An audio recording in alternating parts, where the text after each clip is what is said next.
Isabelle Maréchal. Tous les 3 mois, il faut que tu arrives avec un nouveau produit, là. Tout le temps, tout le temps, tout le temps, tout le temps. Mario Dumont. Comme on dit en québécois que ça a fessé, là. La rencontre, Maréchal Dumont. Je sais pas comment on va y arriver. Il y a parfois des choses qui doivent arriver pour qu'on s'y attarde. C'est-à-dire que le seul fait, par exemple, qu'un projet de loi soit adopté à la Chambre des communes ou à l'Assemblée nationale, les gens ont l'impression que c'est théorique, que c'est juste... Puis le jour où ça entre en application, on commence à s'inquiéter. Et Isabelle, c'est le cas du projet de loi... c'est le cas du projet de loi C5. Tu vas te pencher là-dessus. Moi, je me souviens d'avoir écrit des chroniques là-dessus, puis j'avais l'impression que comme si les gens ils regardaient ça, puis c'était théorique. On rendait moins sévère toute une série de peines. Tout à fait. Mais là, c'est au moment où ça entre en vigueur. Là, les gens voient des condamnations pour des sentences à domicile, pour des agressions sexuelles. Et voilà. Là, on est surpris. Ben, on est surpris, puis en même temps, il ne faudrait pas qu'on le soit trop parce que...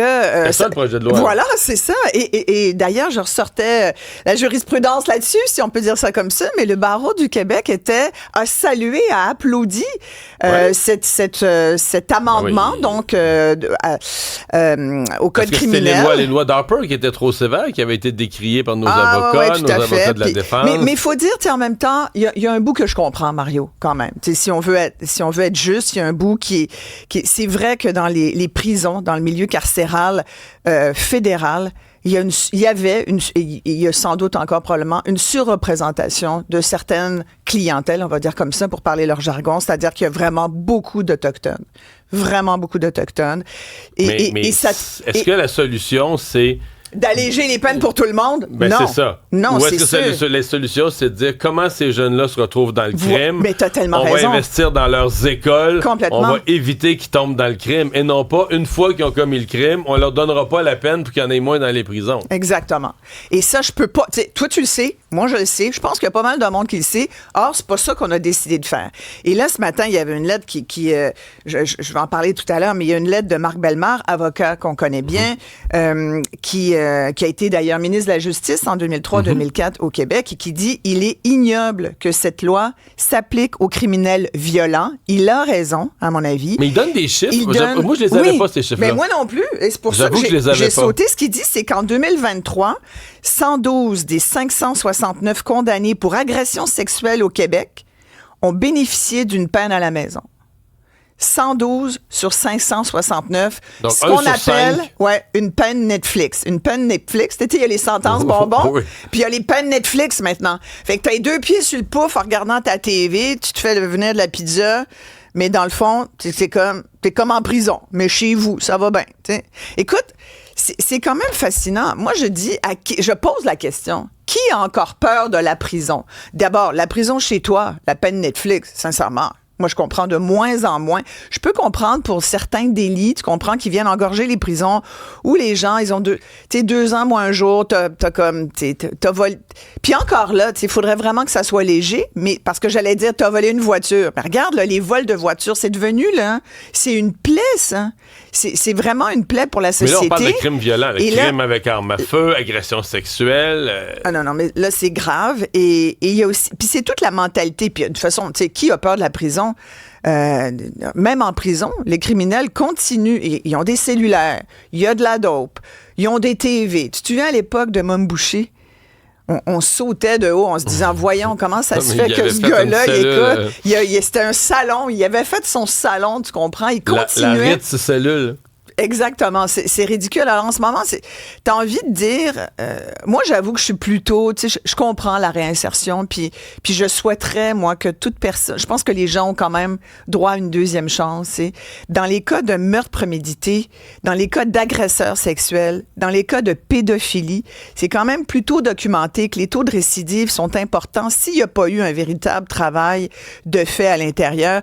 Or, souvent, ils rentrent en dedans, ils font quasiment leur barreau payé sur le bras du contribuable. Écoute, je te jure, c'est ça qui arrive. Ils sortent, ils connaissent mieux les lois que toi puis moi, puis après ça, comme c'est long, ils disent « Ah, Jordan, mesdames et messieurs, ah oui, vous avez raison. Alors, vice de procédure, on va sortir, monsieur. Monsieur, Ou madame, parce que là, j'avoue qu'il y a un cas là, ce matin, et puis je veux vraiment faire attention comment je veux le dire, mais il y a le procès, il y a un procès qui va commencer bientôt, et là, le juge, c'est le procès de Cynthia Bussière, une femme qui a été assassinée par son conjoint et qui a également tué ses 2 enfants de 2 et 5 ans. Et l'accusé s'appelle Mohamed Al-Balouz.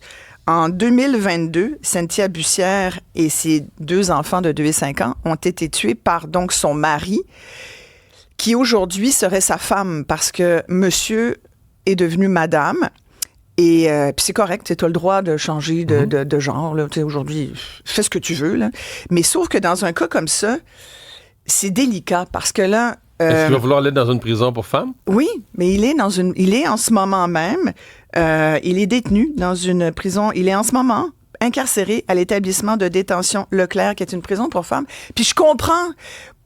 Pour moi, tu vois, le juge a dit faites attention à vos préjugés, tout le monde, il a prévenu les jurys et tout. Mais dans un cas comme ça, je me demande si c'est pas une stratégie, tu comprends? Je pose la question. Est-ce que ça serait pas une stratégie facile pour dire, parce qu'un gars qui a tué ses enfants dans une prison, là, il passe un mauvais quart d'heure.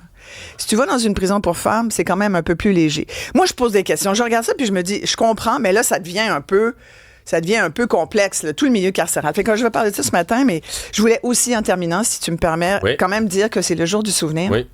D'où mon coquelicot ici.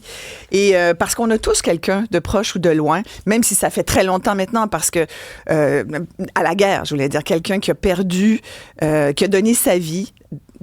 Dans les Forces armées canadiennes, par exemple, il y a beaucoup de gens aujourd'hui qui sont des vétérans et qui aimeraient bien qu'on s'en souvienne. Évidemment, le 11e jour, la 11e heure du 11e jour, c'était pour rendre hommage à tous ceux qui sont morts pendant la Première Guerre mondiale, 14-18, hein, c'est le jour de l'armistice. Mais c'est plus large que ça. C'est devenu pour toutes les... nos pour vétérans toutes les guerres. de toutes les guerres. Et il y en a encore sur la planète, malheureusement, beaucoup trop. Absolument. On t'écoute 9h, Merci. Isabelle.